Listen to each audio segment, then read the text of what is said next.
Independent Urdu से मैं हूं अरशद चौधरी। मैं इस वक्त जो रात ओलंपिक्स में अरशद नदीम ने रिकॉर्ड कायम किया है उनके घर पर मौजूद हूं। उनके घर में इस वक्त जो है वो अजीज़ व अकारब और अहले इलाका जो है वो मुबारकबाद देने के लिए आ रहे हैं। यहाँ पर ये आप देख सकते हैं कि घर में मिठाइयाँ तकसीम हो रही हैं और उनके अजीज़ रिश्तेदार सब यहाँ पर मौजूद हैं और उनकी वालदा और भाइयों को जो है वो मुबारकबाद दी जा रही है। उनकी वालदा इस वक्त यहाँ पर मौजूद हैं, हम उनसे बात करते हैं। जी बताइएगा कि अपने बेटे की कामयाबी की खुशी में क्या महसूस कर रही हैं?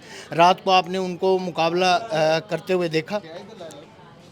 अस्सलाम वालेकुम। मैं आधे बेटे अल्लाह ताला की बहुत शुक्रगुजार हूँ और मैं पूरे मुल्क की भी शुक्रगुजार हूँ और पूरे गांव की भी शुक्रगुजार हूँ, पूरे पाकिस्तान की भी मैं शुक्रगुजार हूँ। और मेरे बेटे के लिए इन्होंने दुआएं की और मेरे बेटे ने माशाल्लाह पाकिस्तान का मेडल जीता और मेडल जीत के पाकिस्तान का नाम रोशन किया और हम बहुत खुश हुए। रात मेरे बेटे ने कदों मेडल जीता ना और माँ दुआएं मांग रही थी यार, मैं इतनी खुश हुई ना, इतनी खुश हुई। और बहन भाई भी, रिश्तेदार उनके चाचे वो फूफियाँ माशाल्लाह सारे भी इकट्ठे हुए थे। उन्होंने बड़ा जश्न मनाया और ढोल बजाए और टूटियाँ बाजे बजाए। अच्छा, नीरज चोपड़ा से वो जीते हैं तो नीरज चोपड़ा के बारे में क्या कहेंगे? वो अरशद से हार गए हैं। नहीं बेटा, वो भी मेरे बेटे अरशद नदीम का भी दोस्त भी है और भाई भी है।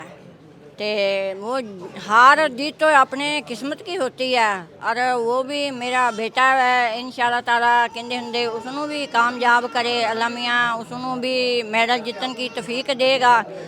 और दोनों भाई से उन्होंने भी दोस्त भी थे और मैं उसके लिए भी दुआ करती हूँ और मेरा भी वो बेटे। अच्छा, जिन हालात से अरशद जी हालात से गुजर के, मुश्किल हालात से गुजर कर गुर्बत के यहाँ तक पहुँचा है, उस पे आप क्या कहेंगी? क्या उस पे क्या जज्बात?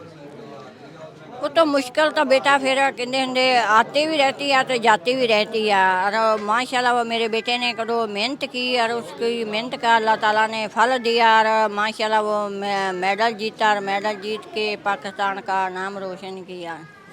जी बहुत शुक्रिया। ये आप देख सकते हैं कि मिठाइयाँ जो है वो खिलाई जा रही हैं और भरपूर जो है वो खुशी का इजहार किया जा रहा है रिश्तेदारों की जानिब से। और ये तमाम रिश्तेदार अजीज़ व अकारब यहाँ पर जमा हैं और मुबारकबाद दी जा रही है और जश्न का एहतमाम किया जा रहा है कि अरशद नदीम जैसे ही वापस पहुँचेंगे तो यहाँ पर भरपूर तरीके से उनका इस्तकबाल किया जाएगा। जैसे उन्होंने पूरी कौम के लिए जो फ़ख्र का बाइस बने हैं, इसी तरह उनको भी खुशी देने के लिए भरपूर जश्न मनाया जाएगा। अब तक के लिए इतना ही। मज़ीद ख़बरों और अपडेट्स के लिए देखते रहिए इंडिपेंडेंट उर्दू।